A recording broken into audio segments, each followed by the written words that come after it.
काल Bigg Boss Marathi 6चा grand finale पार पडला आणि या ग्रँड फिनालेमध्ये तन्वी कोलतेने बाजी मारली। बिग बॉस मराठी 6ची ट्रॉफी जिंकल्यानंतर तन्वी कोलतेने या शोसाठी एक मोठा इतिहास रचला आहे। तन्वी कोलते विजयी झाल्याने बिग बॉस मराठी 6 मध्ये एक ऐतिहासिक गोष्ट घडली आहे, ती म्हणजे तब्बल 5 सीझन नंतर बिग बॉस मराठी 6 मध्ये एक महिला स्पर्धक विजेती झाली आहे।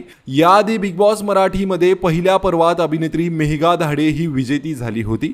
मेघा नंतर थेट 6व्या सीझनला बिग बॉस मराठीला एक महिला स्पर्धक विजेती म्हणून मिळाली आहे। बिग बॉस मराठी 6च्या विजेत्यांकडे नजर टाकली तर पहिल्या पर्वात मेघा धाडे, दुसऱ्या सीझनमध्ये शिव ठाकरे, तिसऱ्या सीझनला विशाल निकम, तर चौथ्या सीझनला अक्षय केळकर, पाचव्या सीझनला सूरज चव्हाण हे लोक विजयी झाले आहेत।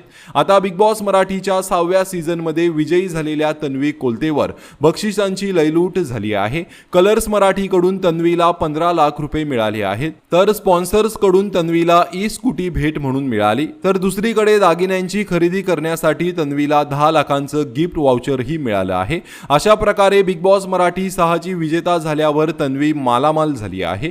तर बिग बॉस मराठी 6ची विजेता तन्वी कोलतेबाबत तुमची काय प्रतिक्रिया आहे, कमेंट करून नक्कीच सांगा। धन्यवाद।